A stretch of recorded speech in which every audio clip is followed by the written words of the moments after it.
I thought I knew her. 3 years together, and I believed I understood every part of Amanda. We met at Stumptown Coffee on a rainy March afternoon in Portland, where she sat by the window with her Wacom tablet sipping a double espresso.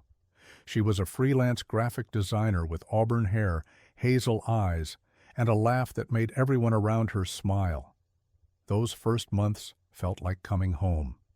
We hiked Forest Park, explored downtown food carts, and talked until sunrise. I introduced her to my childhood best friend Marcus, who told me she was a good catch.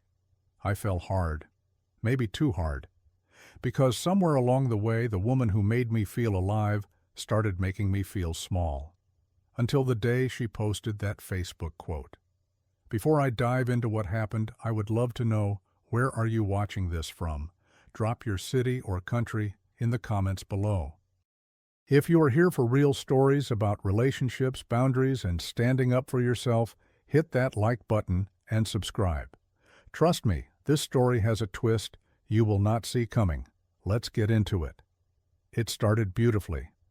That March afternoon 3 years ago, I was working at a tech startup in Portland, grinding through another week of deadlines and coffee. Amanda walked into Stumptown wearing paint-stained jeans and a confidence that caught my attention before her smile did. She ordered her espresso, sat by that rain-streaked window, and focused on her tablet like nothing else existed. I worked up the courage to ask what she was designing. She showed me a logo for a local brewery, and we talked for 2 hours straight. Our first real date was at Powell's Books, followed by dinner at a Thai restaurant on Hawthorne. She told me about growing up in Seattle, moving to Portland for the art scene, and her dream of opening her own design studio. I told her about my work, my friendship with Marcus since elementary school, and my love for Trailblazers basketball. She seemed genuinely interested in everything. That night, walking her to her car, I felt something I had not felt in years. Hope, connection, the sense that someone truly saw me. The first 6 months were everything I had wanted. We spent weekends exploring the Columbia River Gorge, trying new restaurants, and staying up late talking about our futures. She met my friends and charmed every single one of them. Marcus, who had been skeptical of my previous girlfriends, pulled me aside after meeting Amanda and said she seemed different. Good, different. I introduced her to my coworkers, and she fit seamlessly into my world. Looking back now, I realize how easy it all seemed. Too easy, maybe. But around month 6, small things started shifting. Amanda began asking more questions about my schedule. Who was I texting when my phone buzzed during dinner? Why had I not told her I was grabbing lunch with coworkers? Where was I going when I left for the gym? At first, I thought it was sweet. She cared about my life. She wanted to be involved. I told myself this was what partnership looked like, 2 people genuinely interested in each other's days. I ignored the tight feeling in my chest when she would read over my shoulder or pick up my phone to see who had messaged me. Then came the requests about Marcus. We had plans to watch a Trailblazers game, something we did every few weeks since high school. Amanda got quiet when I mentioned it. She asked why I needed to spend so much time with him. Did I not want to spend that evening with her instead? I explained that Marcus was my best friend, that these plans were important to me. She cried. Actually cried, telling me she felt like I was choosing everyone else over our relationship. I felt terrible. What kind of boyfriend makes his girlfriend cry? So I canceled with Marcus. He understood, but I heard the disappointment in his voice. That small voice in my head whispered that something was not right, but I silenced it with guilt.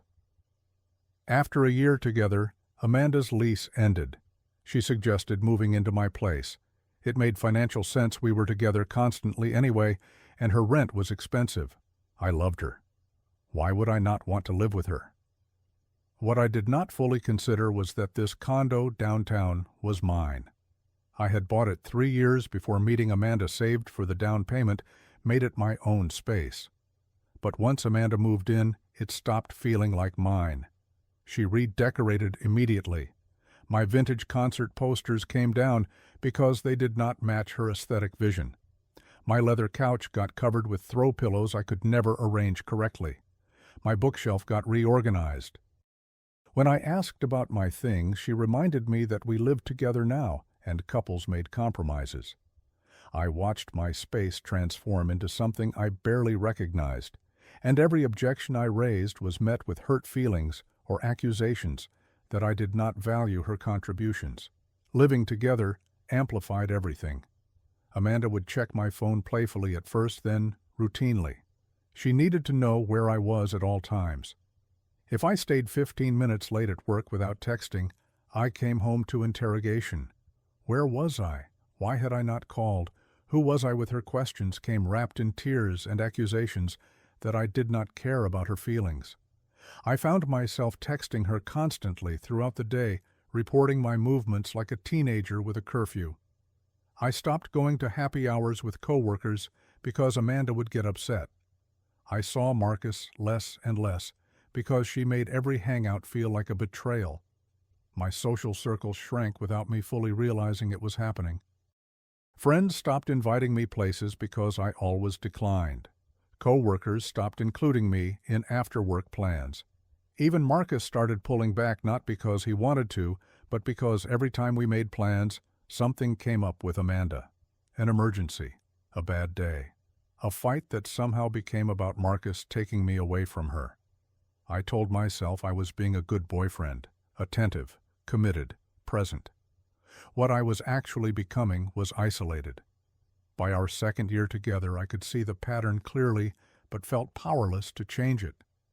Every conflict became my fault through some twist of logic I could not quite follow. If Amanda had a bad day, it was because I had not been supportive enough. If she was upset, it was because I had said something wrong or forgotten something important. Her favorite phrase became a weapon. If you really loved me, you would understand. You would change. You would try harder. I tried harder. I changed.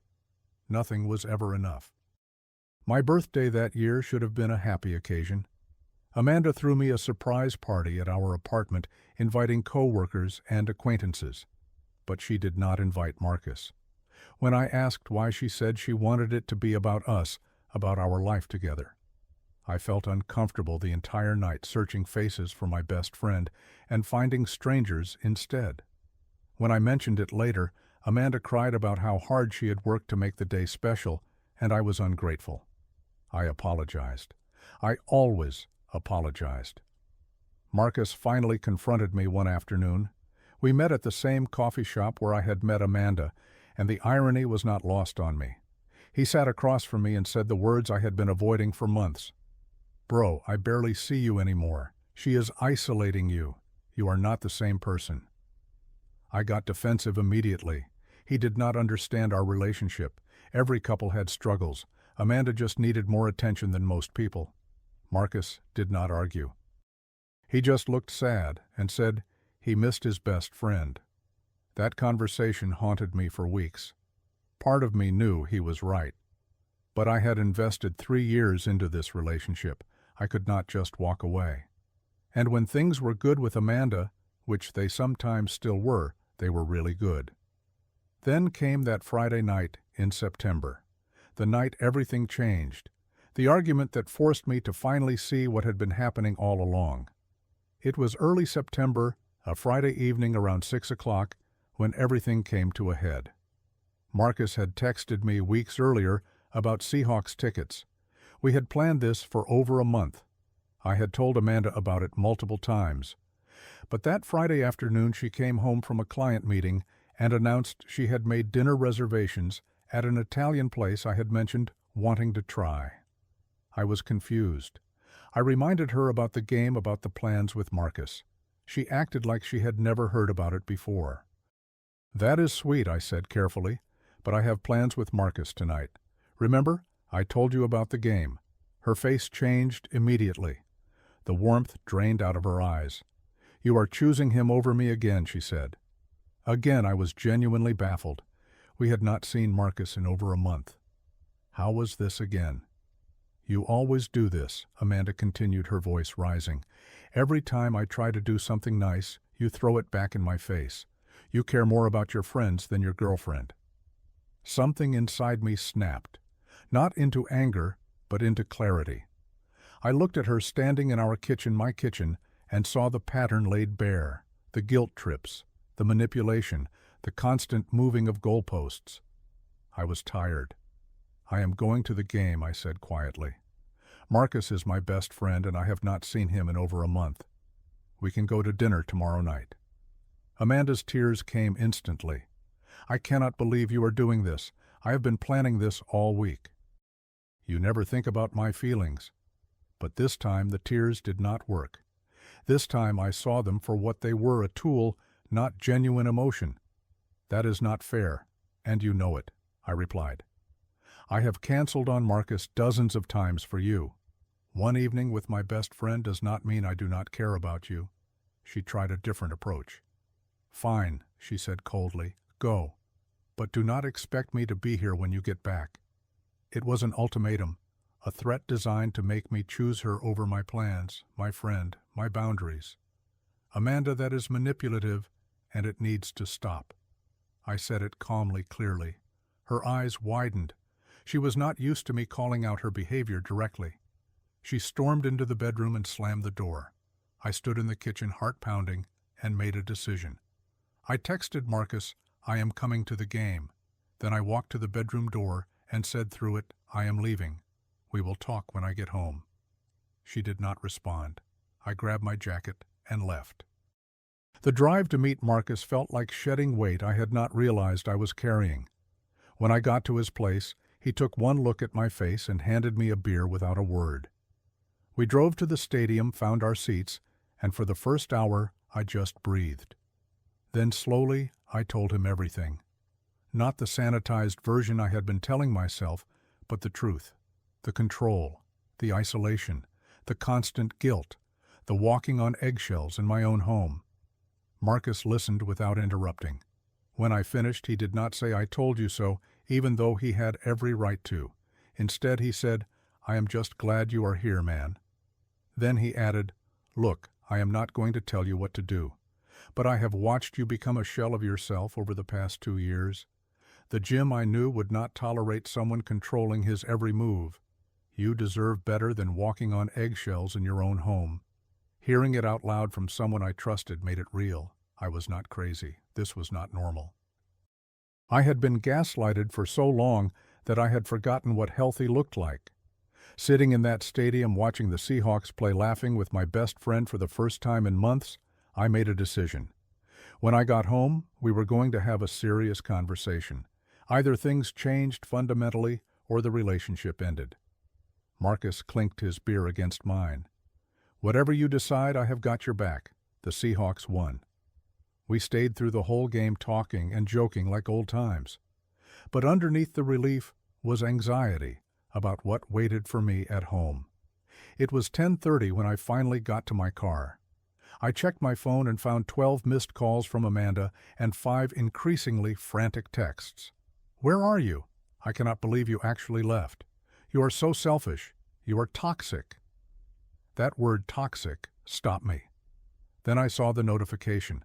Amanda had tagged me in a Facebook post. I opened it in my car before heading up to the apartment. The post was public. Already 43 people had liked it. The text read, "Sometimes you have to walk away from toxic people. Even when you love them, even when it hurts. Your peace matters more." Then a broken heart emoji and hashtags self-love, know your worth, toxic men. She had posted it at 9 o'clock right in the middle of the game. The comments were already rolling in. "You deserve better, girl. So proud of you. Leave him, sis." Her friends, people who had never met me, were cheering her on. Even her mother had commented, "Come home, sweetie." I sat in my car staring at my phone, feeling a strange mix of emotions. Shock that she had made our private relationship public. Anger that she had painted me as abusive when the opposite was true. But mostly I felt clarity. This was textbook manipulation. She was playing the victim on a public stage, trying to control the narrative, expecting me to see this and panic, to call her begging, to apologize, to prove my love by whatever metric she set this time. I made a calculated decision. I liked the post. Then I commented, "I agree." Everyone deserves peace. Walking away from toxic people is necessary. I added a thumbs up emoji and put my phone away. I walked into my apartment at 10:45. Amanda was on the couch, phone in hand, scrolling through her post. She looked up when I entered, her expression shifting from victorious to confused. "Did you just like my post?" she asked. "I did," I replied calmly. "I agree with it completely." Her confusion deepened. "What that post was about you. You are the toxic one." "Am I?" I sat down across from her. "Let's talk about who is actually toxic here. You tried to manipulate me into canceling plans with guilt and ultimatums. You have isolated me from my friends for 2 years. You control every aspect of my life and call it love." She stood up, her face flushing. "You chose your friend over me. That is all anyone needs to know. I chose to honor a commitment I made. I corrected. There is a difference." Amanda grabbed her phone. "Everyone can see what you are now. My friends know the truth. You are going to regret this." I shook my head. "Actually, Amanda, I think there has been a misunderstanding. When I said I agree with your post, I meant it. Someone should walk away from toxicity. And that someone is me. I am breaking up with you." The shock on her face would have been funny if the moment had not been so serious. "You cannot break up with me," she stammered. "I am the one who is leaving." "Then leave," I said simply. She stared at me, realizing I was not going to fight, was not going to beg. She grabbed her phone and disappeared into the bedroom. I sat on the couch, my heart pounding, but my mind clear. 10 minutes later, my phone buzzed. Another Facebook notification. Amanda had posted a photo. I opened it and saw 2 coral-colored suitcases sitting on our driveway under the streetlight. The caption read, "Sometimes actions speak louder than words," and she had tagged me. "Start walking." With a door emoji. The comments were already flooding in. "Yas, Queen. He got what he deserves. Bye, boy." She was staging her own dramatic exit and trying to humiliate me in the process. I looked at the photo more carefully. Those were her suitcases, the ones she had bought last summer. She had packed her own bags, dragged them outside for a photo opportunity, and tagged me as if I was the one being thrown out. The absurdity of it hit me. She was so committed to her victim narrative that she had forgotten one crucial detail. This was my apartment. I walked to the bedroom and knocked. "Amanda, we need to talk." She yelled back, "I have nothing to say to you." I opened the door anyway. It was my apartment. She was sitting on the bed, phone in hand, watching the likes accumulate on her suitcase post. "I saw your post," I said. "The suitcases in the driveway. Very dramatic." She looked smug. "Good. Now everyone knows what kind of person you are." I nodded slowly. "Amanda, those are your suitcases. And this is my apartment." Her smugness faltered. So if anyone is walking away tonight, it is you." The reality seemed to hit her all at once. "You cannot kick me out. I live here." I shook my head. "You moved into my home 2 years ago. Your name is not on the lease or the mortgage. This is my condo. I have been patient. I have tried to make this work. But it is over. I need you to leave." Amanda cycled through her usual tactics at lightning speed. First came the tears. "You cannot do this to me." "Where am I supposed to go?" I remained unmoved. "You have friends who liked your post. Call them. Or get a hotel. You have credit cards." Then came the bargaining. "We can work through this. I will change." "We have been trying to work through it for 2 years, I said. "Nothing changes because you do not think anything is wrong." Finally came the threats. "I will tell everyone you threw me out." "You already did," I replied, gesturing to her phone. "With your Facebook post, you said to start walking." "So start walking. You packed your bags. You put them in the driveway. You made your choice very public. I am just helping you follow through." "This is my home too," Amanda shouted, her voice breaking.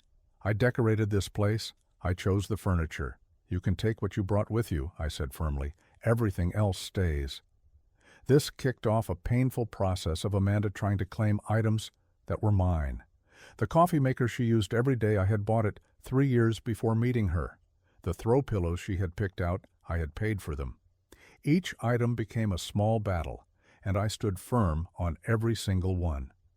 By 11 o'clock, we were carrying her belongings down to her car. She tried one more manipulation tactic, sitting on the hallway floor and refusing to move. "You can sit there or you can leave with dignity," I told her. "Your choice." Neighbors were peeking through their doors at the late-night commotion. Finally, at 12:30 in the morning, Amanda loaded the last bag into her car. "You will regret this," she said, her final words dripping with venom. "I do not think I will," I replied. She drove away, taillights disappearing around the corner. I went back inside and closed the door. Silence. My apartment. My space. My peace.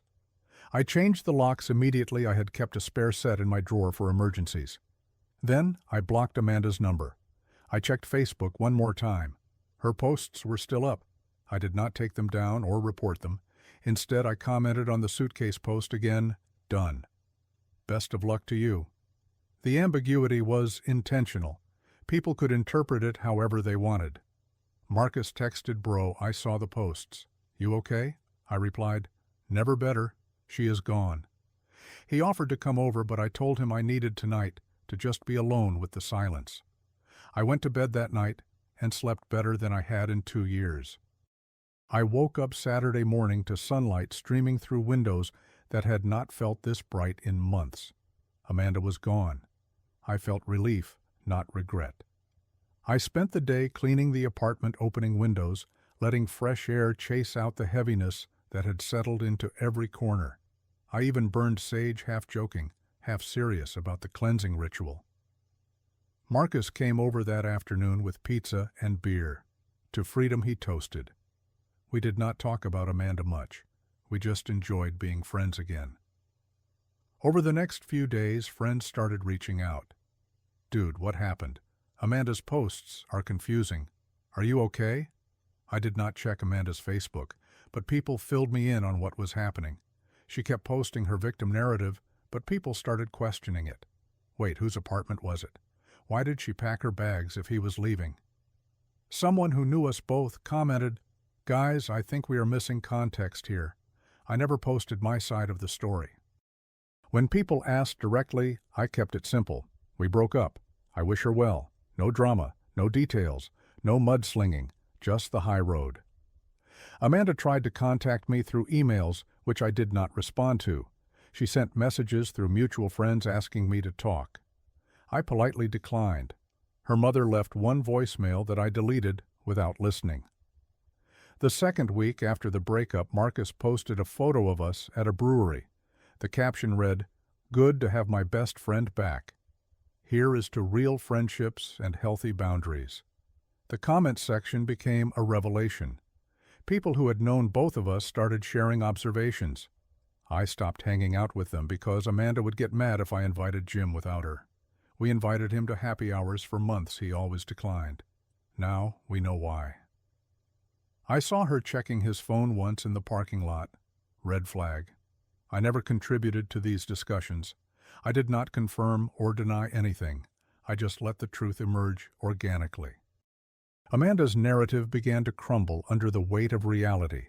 Her posts started getting different reactions. Maybe there are two sides to this. Controlling behavior goes both ways. Some of her friends privately messaged me apologizing for judging without knowing the full story. I responded graciously, "No hard feelings. You were supporting your friend." I held no bitterness, no desire for revenge, just relief. The first month after Amanda left, I redecorated the apartment in my style, minimalist, modern, masculine. I hung back up the vintage concert posters she had removed.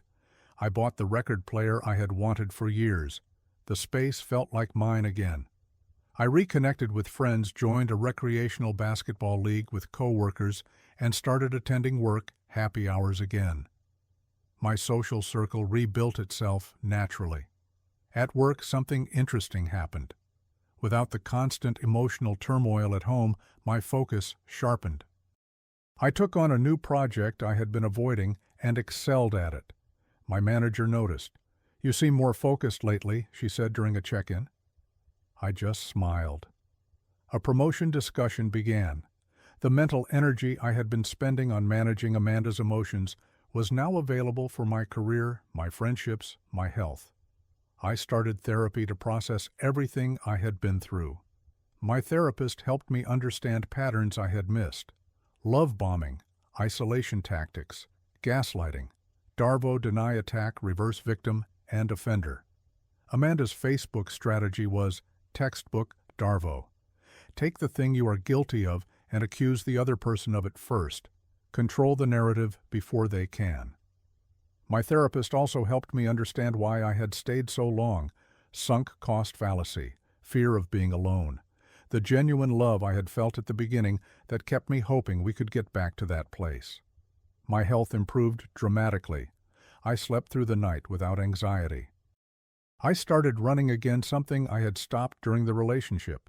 Friends commented on how different I looked: lighter, happier, more like yourself. Even my parents, who lived across the country, noticed during our weekly calls. "You sound good," my mom said. "Really good." 3 months after Amanda left, I found myself sitting in my apartment on a Saturday morning, coffee in hand, looking around at the life I had reclaimed. I thought about everything I had learned, the lessons that came from nearly losing myself in a toxic relationship. The first lesson was to trust my instincts. I had ignored red flags for years. That small voice telling me something was wrong had been right all along. I had silenced my gut to keep the peace with someone else, and it had nearly cost me everything. Never again would I ignore that inner voice. The second lesson was acceptance that I could not change people. I had thought if I was patient enough, loving enough, understanding enough, Amanda would change. But people only change if they want to. You cannot love someone into being healthy. The third lesson was about boundaries. I had felt guilty every time I said no to Amanda. But boundaries are not walls, they are doors. They show people how to treat you with respect. Setting boundaries is not cruel, it is necessary. The fourth lesson was about sunk cost. I had stayed because I had invested 3 years. But time invested is not a reason to stay in something that is hurting you. Walking away was not giving up. It was choosing myself. The fifth and perhaps most important lesson was about fighting battles on your own terms. Amanda had wanted a public war on social media. She wanted me to defend myself, to fight back, to engage in her drama. I refused to play. The truth does not need defense. It just needs time. By staying silent and living my life with integrity, the truth emerged on its own. I still think about Amanda occasionally, not with bitterness or anger, but with a kind of detached curiosity. I wonder if she learned anything from what happened. Probably not. People like that rarely do. I genuinely hope she finds help, though. Not for me, but for herself and whoever comes after me. I am grateful for the experience in a strange way. It taught me about myself, about what I will and will not tolerate, about the importance of maintaining my identity in a relationship. Today I am single and not rushing into anything new. I am happy with my friendships focused on my career and hobbies and health. I am open to love eventually, but this time with clear boundaries and a much better understanding of red flags. Marcus and I meet up weekly now. We went to another Seahawks game last month, and sitting there in the stadium, he asked, "Any regrets?" I thought about it honestly and smiled. Just one. I regret not walking away sooner. If someone calls you toxic while systematically isolating, controlling, and manipulating you, agree with them. Agree that toxicity needs to be removed. Then remove yourself from their toxicity.